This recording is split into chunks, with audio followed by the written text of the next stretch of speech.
एक प्रेम ही है जो पूर्ण निर्विषय कर देता है, चाहे वो आत्म प्रेम हो या भगवत चरणारविंद का प्रेम हो।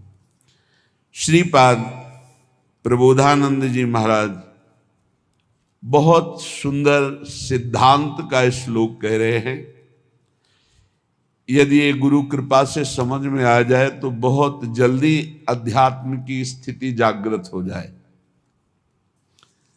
अध्यात्म का स्वरूप क्या है? जैसे रोज हम अध्यात्म शब्द का प्रयोग करते हैं, तो अध्यात्म किसे कहते हैं? प्रभु के सिवा और कुछ स्मृति में न रह जाना, इसे भक्ति संबंधी अध्यात्म कहते हैं। और ब्रह्म के सिवा कुछ नहीं है और वही ब्रह्म यहां है, ऐसा अनुभव होना, न किसी से राग न द्वेष न कोई द्वंद्व, ऐसे महापुरुष को अध्यात्म स्थित कहा जाता है। वो ज्ञानी ज्ञान मार्ग का अध्यात्म का है। और मेरा कुछ नहीं, जो कुछ मेरे पास है वो सब समाज सेवा के लिए है, और भगवत भाव से जो सेवा परायण है उसे कर्मयोगी कहते हैं। कर्मयोग, भक्ति योग और सांख्य योग अर्थात ज्ञान योग, ये तीनों अध्यात्म के अंतर्गत हैं। अध्यात्म का तात्पर्य है मैंपन, मेरापन, ये केवल स्वरूप में स्थित हो जाना। मैंपन, मेरापन श्री भगवान में स्थित हो जाना। मैंपन, मेरापन समस्त जगत के हित में स्थित हो जाना। ये कर्मयोग, भक्ति योग, ज्ञान योग, इसी को अध्यात्म कहते हैं। अध्यात्म की ऊंचाई कोई भी द्वंद्व, कोई भी संग, कोई भी भोग उसे आकर्षित ना कर पावे, उसे कहा जाता है अध्यात्म की ऊंचाई।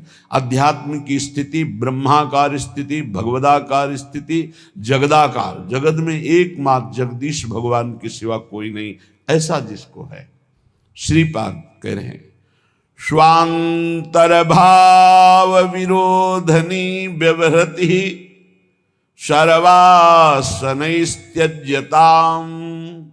बहुत जोर की बात है। यदि भगवत प्राप्ति करनी है तो अपने भाव के विरोधी भावों का त्याग कर दे। कैसे? शनैस्त्यज्यताम्, धीरे धीरे, सहसा कोई कसम न खावे। ये सब मूर्खता होती है। आज के बाद ऐसा ऐसा, फिर दूसरे दिन, फिर तीसरे दिन नहीं, आदेश कर रहे हैं। सर्वांतर भाव में देखो कि तुम्हारे अंदर भगवत प्राप्ति की विरोधी वृत्तियां कौन सी हैं, और उन विरोधी वृत्तियों को डायरी में नोट करो या अपने दिमाग में नोट करो, और फिर सर्वासनैस्त्यज्यताम्, धीरे धीरे एक एक त्यागो, और जो त्यागो उसे पुनः स्वीकार मत करो। स्वीकृति हृदय से होती है, स्वीकृति नहीं होनी चाहिए, बस खास बात है। ये स्वीकृति अगर नहीं है ना तो विषयान ग्रहणंत मुंचन तुम्हें कोई फर्क नहीं पड़ता, और स्वीकृति है तो विषय सेवन करो या ना करो कोई फर्क नहीं पड़ता, बंधन वैसे ही बना रहेगा। सारा खेल स्वीकृति का है। प्रारंभ में रूप से त्याग करना है भोगों का, स्थिति भोग राग के त्याग की है। स्थिति में राग का त्याग है, भोग तो यथावत सृष्टि में बने रहते हैं।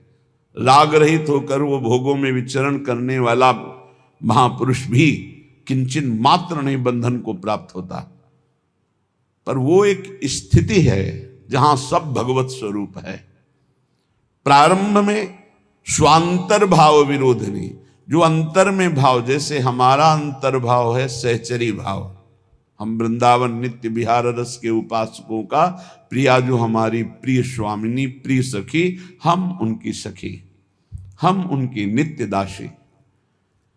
ये जो हमारा स्वरूप है, ये न स्त्री है न पुरुष है किसी का भी। ये स्त्री पुरुष भाव ही मायाकृत है, और ये भक्तिकृत भाव है। और कोई भाव न करे, समस्त भावों से ऊपर उठ जाए तो जीवन मुक्त हो जाए, वो मोक्ष पदवी प्राप्त कर ले। इसीलिए भावोत्सवेन भजताम के जो महापुरुष हैं वो कैवल्य विभेद, वो भय लगता है, नहीं मोक्ष नहीं चाहिए। उसे पिशाच ने कहा, जिससे प्रिया जो छूट जाए, मुझे ऐसा मोक्ष नहीं चाहिए। आत्मस्वरूप का कोई भी रूप नहीं है, उसका भाव किया जाता है। जैसे सखा भाव, वही आत्मस्वरूप सखा भाव को प्राप्त हो गया। वात्सल्य भाव, गोपी भाव, सहचरी भाव, ये भाव भागवतिक है। इसलिए वो मुक्ति को प्राप्त ना करके परम भाव देह को प्राप्त करके अपने आराध्य देव के समीप अनंत काल तक के लिए जो ज्ञानी जन है वो ब्रह्म भाव में स्थित होते हैं, आत्मस्वरूप में। इससे उनका मोक्ष हो जाता है। मोक्ष का मतलब ब्रह्म में मिल गए, और भावदेह का मतलब अपने इष्ट के समीप रह करके परम सुख का रसास्वादन करना। तो स्वांतर भाव विरोधिनी व्यवहृति सर्वासनित्यजताम। अब अंतर भाव विरोध में बहुत कुछ है। भोगों की आकर्षण वृत्ति से बच पाना, अभी आप सुन रहे थे, भूरी सखी प्रार्थना कर रही, हम प्रार्थना से ही बच सकते हैं। ये आपको सच्ची बात कहते हैं, पूरे जीवन के अनुभव की बात कहते हैं कि गुरु कृपा से ही भोगाग्नि शांत होती है। जो भोगों के प्रति वैराग्य होता है, घृणा का भाव होता है, इसे अच्छे से समझ लीजिए, ये गुरु कृपा से होता है। ना भोगने से शांति मिलती है और ना त्यागने से ही पूर्ण शांति मिलती है। भूत के लड्डू हैं। त्याग शब्द पर ध्यान देना, हम वैराग्य या उपरति नहीं कह रहे। त्याग का अर्थ होता है परमार्थ में मैं चल रहा हूं, मुझे नहीं भोगना, पर उसमें सुख बुद्धि है तो अशांत रहता है। तन त्यागे और मन गही रहे, दोनों ही दुख होए। अब अगर भोगे तो ये भूत के लड्डू है नहीं, उसमें सुख है नहीं। बार बार बार बार भोगते हुए पूरा जीवन चला जाता है। वो कामाग्नि और प्रज्वलित होती रहती, वासना और प्रज्वलित होती रहती।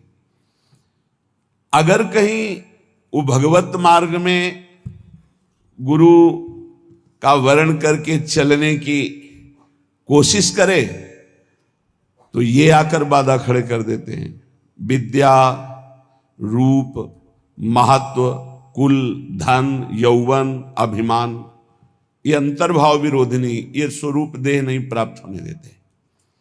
विद्या का अहंकार, श्री बिहारी देव जी कह रहे, पांडे पढ़ी पढ़ाए बकी बहके, बड़े ऊंचे महापुरुष हैं। कह रहे पांडित्य किसे कहते हैं उसे समझो।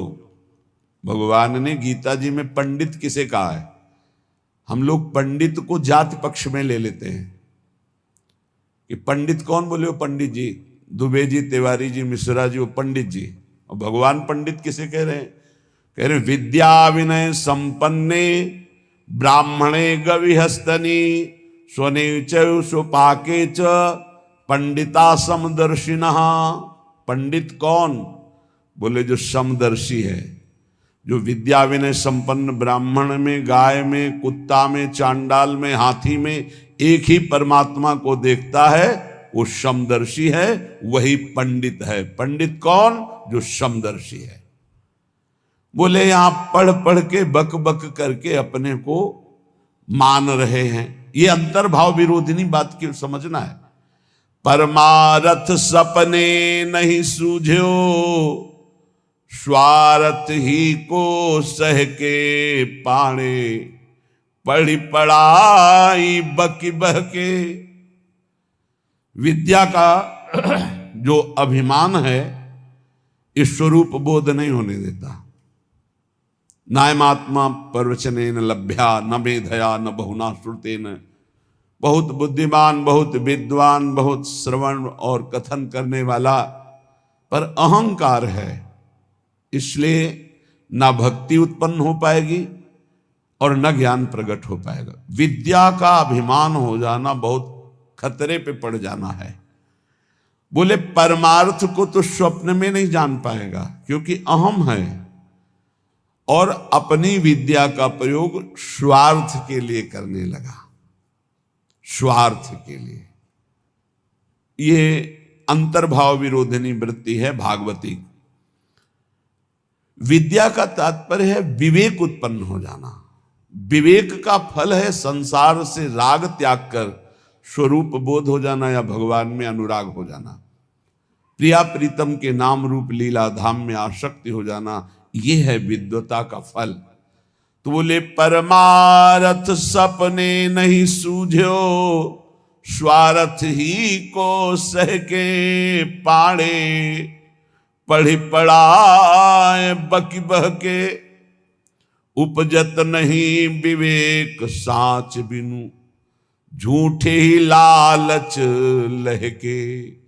सत्य का परिचय नहीं मिला। जैसे कल चर्चा में कहा था कि परमार्थ का ककहरा नहीं आता है, और परमार्थ की व्याख्या की जाती है। ककहरा का तात्पर्य होता है प्रारंभ से ही संयम और नियम को धारण करना। आप 10-10 संयम नियम सुने होंगे सत्संग में, कहीं कुछ नहीं।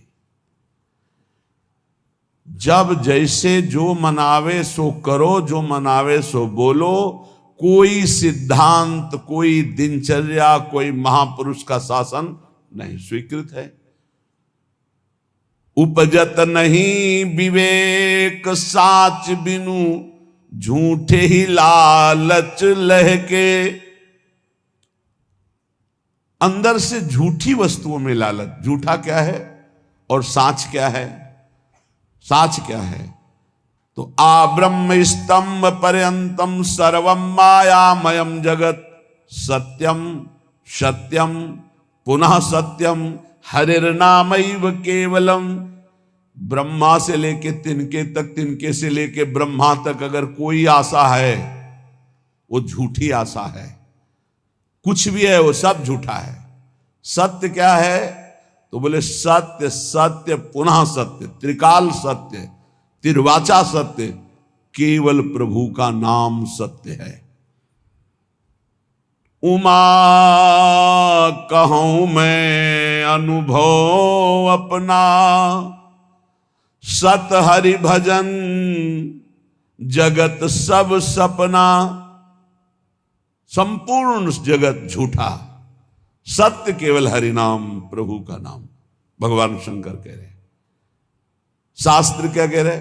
सत्यम सत्यम पुनः सत्यम हरिर्नामैव केवलम। तो नाम जपने में रुचि होना बहुत बड़ी बात है, गुरु कृपा से होता है। तो बोले उपजत नहीं विवेक साच बिनु, झूठे ही लालच लहके। मान बढ़ाई, रुपया पैसा, यही लक्ष्य बन जाता है तो विद्वता का कोई फल नहीं हुआ। उनके अंदर सही न सकत उत्कर्ष और को, मन मत्सर चित चहके पाणे, पढ़ी पढ़ाए बकी बह के। अगर दूसरा कोई भागवतिक उन्नति को प्राप्त हो रहा है तो उसकी निंदा करते, मत्सरता ईर्ष्या उनके अंदर आ जाती, उसकी अवहेलना करते, उसका निरादर करते, क्योंकि परमार्थ का ज्ञान नहीं है। जीवत मरत, बिहारी देवी की जीता हुआ मरा हुआ आदमी है वो। सुनहु माते लोग अभागी, हरि तज होई विषय अनुरागी। उमा, वो लोग बड़े अभागी हैं जो भगवान के नाम के सुमिरन को छोड़कर विषयों में मन को लगाते हैं, भजन विहीन जीवन व्यतीत करते हैं, बड़े अभागी हैं। तो बोले जीवत मरत, मरना क्या? बोले रहत संशय, क्योंकि वो संशयी है। संशयात्मा विनश्यति। संशय क्या? यश भगवान का गाते हैं, विश्वास रुपये में, भोगों में, संसार की मान प्रतिष्ठा में खास बात नहीं हुई। मन मेढक काली दह के, जैसे मेढक ने टर टर टर, उसका कोई अर्थ नहीं। बोले ऐसे ही शास्त्र का वर्णन हो रहा है लेकिन उसके भाव को हृदय में धारण नहीं किया जा रहा। तो गए नियराय निघट बिनुवाय ज्यों बादर पीरी पह के। बादर है, वर्षा नहीं हो रही तो किस काम के।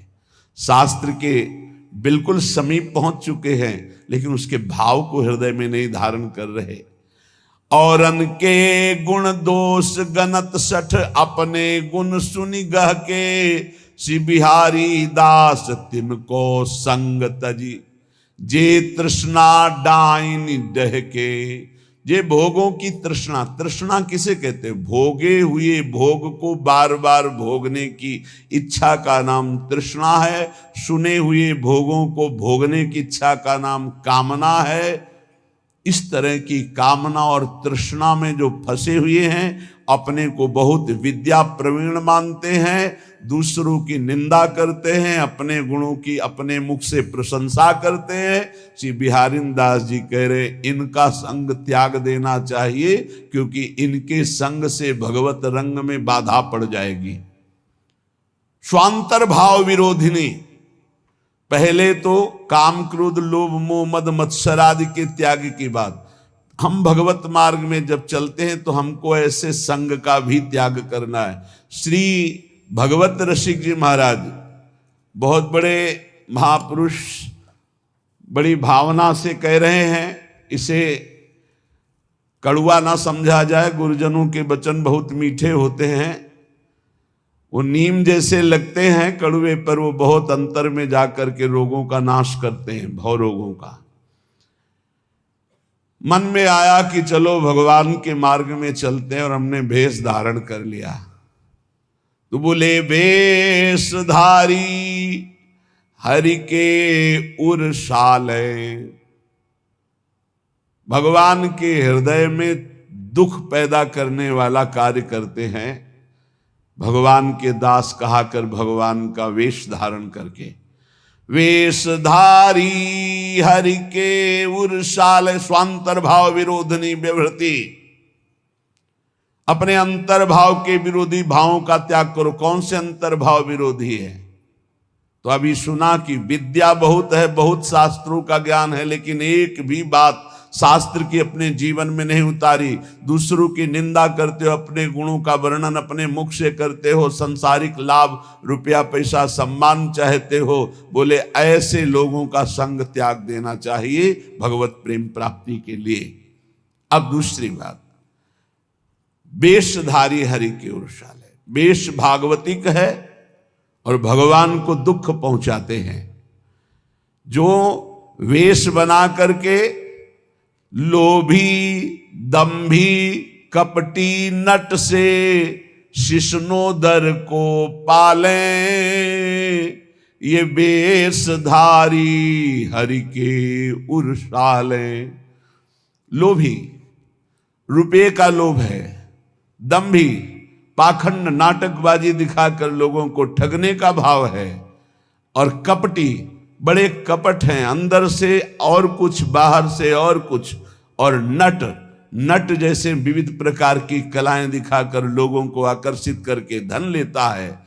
ऐसे जो हैं वेश धारण की हुई है, पर दंभ करते हैं, लोभ करते हैं, कपट करते हैं, पाखंड करते हैं, नट सा नाटक दिखाकर लोगों को आकर्षित करते हैं। शिष्णोदर को पालें। शिष्ण कहते हैं जनेन्द्री को, उदर संबंधी रसेंद्री। बोले जो जिभ्या और काम भोग के गुलाम हैं वो भगवान को बहुत दुख देते हैं, क्योंकि भगवत पार्षद वेश धारण करके वो ऐसा करते हैं।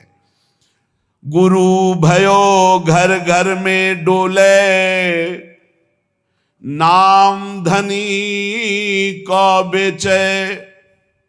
परमारथ सपने नहीं जाने, पैसन ही को खींचे। देखो, सिद्ध पुरुष भगवत मार्ग के सिंह हैं। इनकी दहाड़ से काम क्रोध लोभ मोह मद का पोषण करने वाले हृदयों में भय पैदा हो जाएगा। नहीं संभल पाएंगे तो द्वेष पैदा हो जाएगा। ये महापुरुषों की वाणी है। ये तभी सुनाई जा सकती है जब हृदय में ये धारण की जाए, तभी सुनी जा सकती है जब हृदय में धारण करने की लालसा है। अन्यथा न सुनाई जा सकती है और न सुनी जा सकती है। तो बोले गुरु भयो घर घर में डोले, नाम धनी को बेचे। घर घर जाकर दीक्षा दे रहे हैं, किस लिए? जगत मंगल के लिए नहीं कि चलो अगर 10-20 बार भी नाम जप करेगा इसका मंगल हो जाएगा। ये गुरुजनों का भाव होता है। निरंतर भजन तो कोई बिरला ही, जिसके ऊपर अपार हरि की कृपा है, वही परम सुकृतवान, परम पवित्र अंतःकरण वाला निरंतर भजन का अभ्यास। अगर कुछ भी भजन करता है भाव कुभाव अनखालसो, तो नाम जपत मंगल दिस दसो। इसलिए ले भैया कंठी बांध, 10-20 बार भी नाम जप करेगा तो तेरा मंगल हो जाएगा मेरे हरि का नाम। ऐसा भाव अलग चीज है, ध्यान रखना। गुरु भयो घर घर में डोले, नाम धनी का बेचे। परमार्थ सपने नहीं जाने, पैसन ही को खींचे। परमार्थ का स्वप्न में भी ज्ञान नहीं, केवल पैसा कमाने के लिए गुरु मंत्र देना, कंठी बांधना। बोले ऐसे ये वेशधारी हरि के उर्शाले, ऐसे वेशधारी भगवान को दुख देते हैं। ऐसे लोग कबहू का वक्ता हुए बन बैठे, कथा भागवत गावे।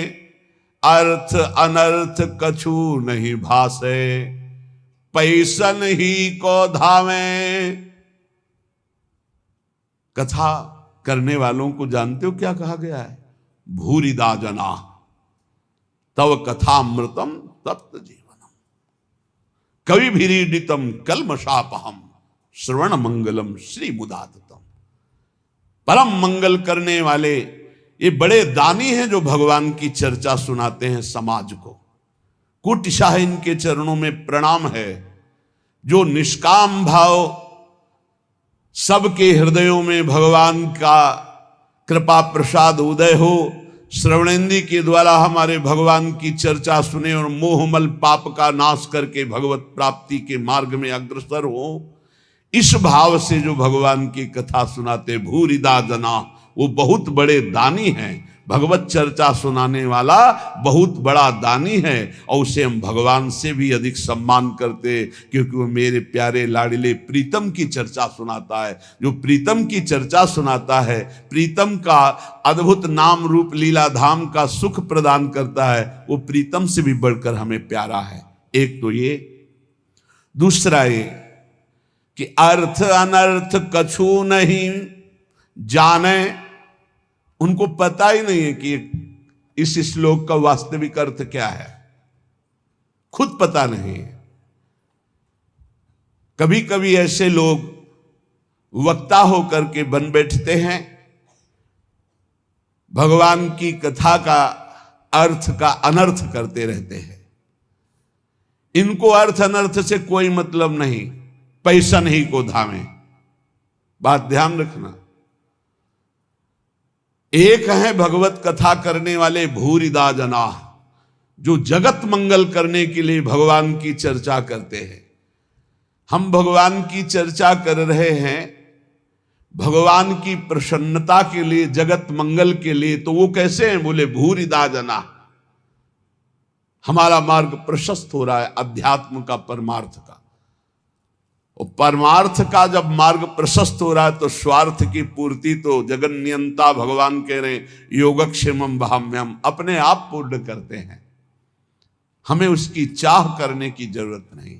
लेकिन जिनको ना भगवान से मतलब, ना भगवान के प्रेम से मतलब, केवल अपने स्वार्थ की पूर्ति से मतलब, भगवत रसिक जी उनको ताड़ना दे रहे कठोर शब्द में, कह रहे कबहू कवक्ता होए बन बैठे, कथा भागवत गावे। वो अर्थ अनर्थ कछु नहीं भासे, पैसन ही को धामे। कोई अर्थ से मतलब नहीं कि भागवत क्या कह रहे हैं, अनर्थकारी वचन, जो मन आवे सो बोले, केवल पैसा, केवल पैसा। तो बोले क्या हुआ? बोले वेशधारी हरि के उर्साले, ये भगवान के हृदय को दुख प्रदान करने वाले, ये चोट पहुंचाते, भगवान के दासत्व का स्वरूप धारण करके उल्टा मार्ग ग्रहण करना।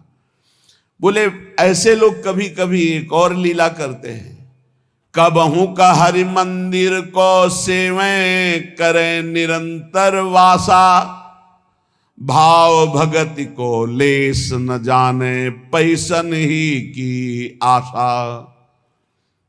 जो भगवान की सेवा करते हैं, एक एक सेवा का बहुत बड़ा महत्व है। पीछे जो रोज सत्संग सुनते हैं, काफी समय पहले चर्चा हुई थी कि जो प्रिया प्रीतम की सेवा करते हैं उनकी समानता पूरे विश्व की परिक्रमा करके अमुक अमुक यज्ञ, अमुक अमुक दान, ये 16वीं कला के बराबर नहीं। जो भगवत सेवा करते हैं उनकी समानता नहीं कर सकता कोई, दान पुण्य तपस्या उसकी बराबरी नहीं कर सकता। जो प्रभु को चंवर कर रहे हैं, प्रभु को व्यजन कर रहे हैं, प्रभु को स्नान करा रहे हैं, प्रभु को एक एक फूल का श्रृंगार कर रहे हैं, धन्य है उनका जीवन जो भगवान की सेवा में। इसी सेवा पद्धति के बल से अम्बरीश जी ने वो पदवी हासिल की थी कि भगवान के दरबार में अम्बरीश जी की चर्चा हो रही थी कि इस समय मृत्युलोक में सर्वश्रेष्ठ महापुरुष अम्बरीश जी महाभागवत, क्योंकि वो अपने हाथ से मार्जन करते थे, पोछा लगाते थे, सोहनी लगाते थे, चक्रवर्ती सम्राट होते। भगवत सेवा कोई साधारण बात नहीं। यहां क्या कह रहे हैं? कबहू का हरि मंदिर को सेवें, कभी भगवान के मंदिर में वास करते हैं, भगवान का श्रृंगार करते हैं और भाव रखते हैं कि लोग आएंगे, पैसा का ही लक्ष्य। कबहू का हरि मंदिर को सेवें करें निरंतर वासा, भाव भगति को लेस न जाने पैसन ही की आशा, वेशधारी हरि के उर्साले। ऐसे वेशधारी भगवान के हृदय को चोट पहुंचाते हैं। आगे कह रहे, नाचें गावें चित्र बनावें, करें काव्य चटकीली, साच बिना हरि हाथ न आवे, सब रहनी है ढीली। भगवत ऋषि जी कह रहे, कभी कभी समाज में वो नाचते हैं, बड़े गान करते हैं, बड़े भाव भंगियां प्रकट करते हैं, काव्य करे चटकीली, बड़े ही मनमोहक गीत गाते हैं। तो बोले साच बिना हरि हाथ न आवे, सब रहनी है ढीली। यदि यही नाचना गाना हरि के लिए हो जाए तो आपने कई बार चर्चा सुना है, प्रभु के सामने नाचने का मतलब है माया का नाचना बंद हो गया, अब तुम भगवत प्राप्त हो जाओगे। प्रभु के आगे गाने का मतलब प्रभु के आगे सुंदर भाव भंगियां प्रकट करके नाचना गाना रोना, ये सब भगवत प्राप्ति का हेतु है। लेकिन यही अगर जगत रिझाने का हो गया तो बोले साच बिना हरि हाथ न आवे, सब रहनी है ढीली। रहनी ढीली है, किसी महापुरुष के शासन में नहीं रहे, इसलिए कच्चाई सच्चाई से बहुत दूर हो गई है। सेवक जी भी महाराज कह रहे हैं, नाचत यति रसाल, ताल न शोभित प्रीति बिनु, जन बींधे जंजाल, श्री हरिवंश कृपा बिना। बहुत सुंदर नाच रहे हैं, लेकिन वो हरि के लिए नहीं, जगत रिझाने के लिए नाच रहे। तो ऐसा लगता है जैसे जाल में कोई बिंद गया और वो हटाना चाहता है जाल, उससे हरि नहीं प्रसन्न होते। नाचत अति रसाल, ताल न शोभित प्रीति बिनु। और प्रेम में भरकर जो प्रभु के सामने नृत्य करते तो प्रभु अपने आप को न्यौछावर कर देते हैं। एक से एक महाभागवत प्रभु के आगे नृत्य किए, पर ये नाच